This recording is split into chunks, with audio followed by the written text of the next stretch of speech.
India's most haunted village, बेमनी गांव। वर्तिका को विश्वास नहीं हो रहा था कि उसके कॉलेज की बेस्ट फ्रेंड पायल की शादी हो रही थी। आज ही उसके घर पर पायल की शादी का कार्ड आया था।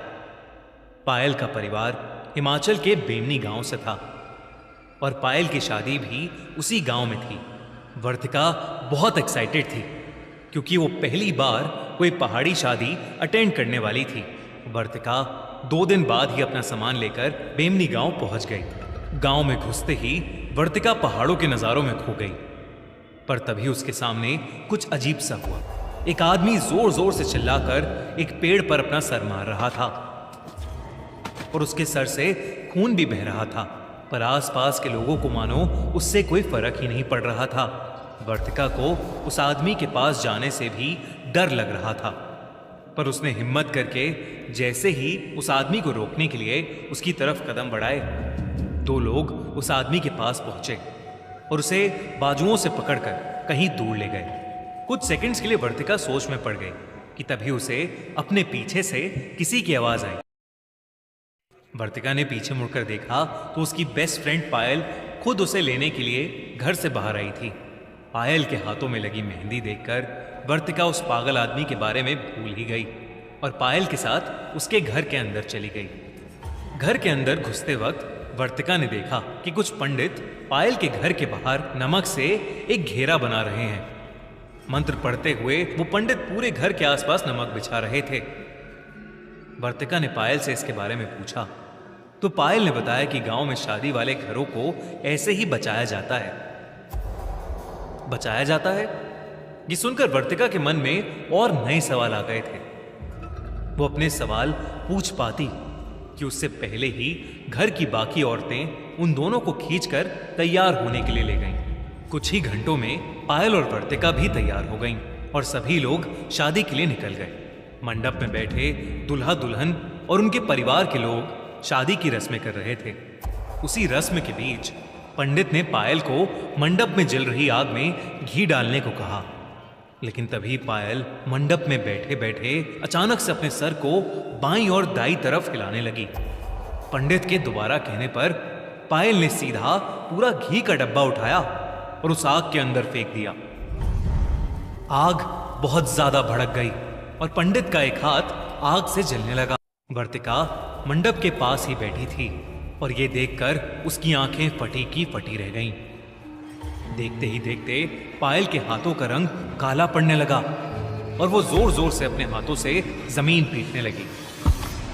घूंघट के नीचे उसका चेहरा तो नहीं दिख रहा था, पर उसके काले हाथ देखकर वर्तिका की हालत खराब हो गई थी। पर मंडप में बैठे लोग वहां खड़े होकर बस पायल को देख रहे थे। उनमें से कोई भी डरा हुआ नहीं लग रहा था। वर्तिका को यह बात और भी ज्यादा अजीब लगी। वो जब से बेमनी गांव में आई थी तब से कुछ ना कुछ अजीब घटे जा रहा था, जो वर्तिका के लिए तो बहुत डरावना था, पर बेमनी गांव के लोगों के लिए शायद आम बात लग रही थी। तभी वर्तिका को पायल की जोरों से चीखने की आवाजें आईं और उसका घूंघट उसके सर से हट गया।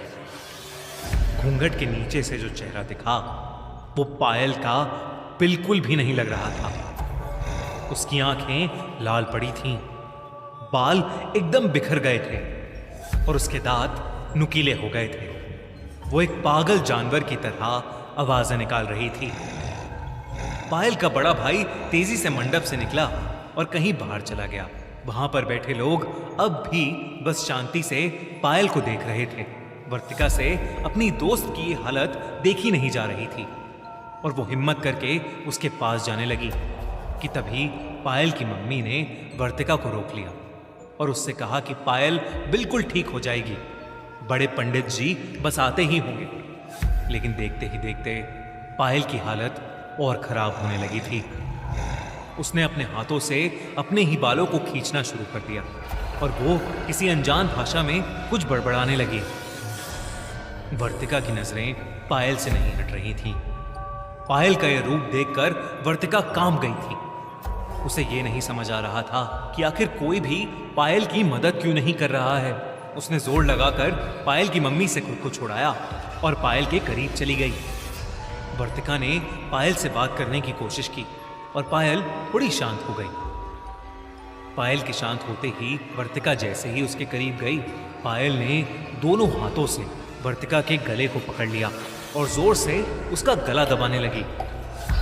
उसी समय पीछे से किसी के कुछ मंत्र बोलने की आवाजें आईं और किसी ने पायल के ऊपर जल छिड़क दिया और पायल बेहोश हो गई। उसी के साथ वर्तिका भी बेहोश हो गई। जब वर्तिका की आंख खुली तो वो एक बेड पर सो रही थी। वो पायल के घर में थी। वो उठकर पूरे घर में देखने लगी, लेकिन पायल घर में थी ही नहीं। उसने पायल को आवाज लगाना शुरू किया, पर उसे वो कहीं नहीं दिखी। तभी पायल की मम्मी वहां आ गई और उन्होंने वर्तिका को कुर्सी पर बिठाकर उसे बताया कि कल रात पायल की शादी हो गई और वो अपने ससुराल जा चुकी है। उन्होंने वर्तिका से कहा कि कल रात जो कुछ भी हुआ था वो बेमनी गांव में होने वाली एक आम घटना थी। उन्होंने बताया कि बेमनी गांव पर कई सैकड़ों साल पुराना एक श्राप है।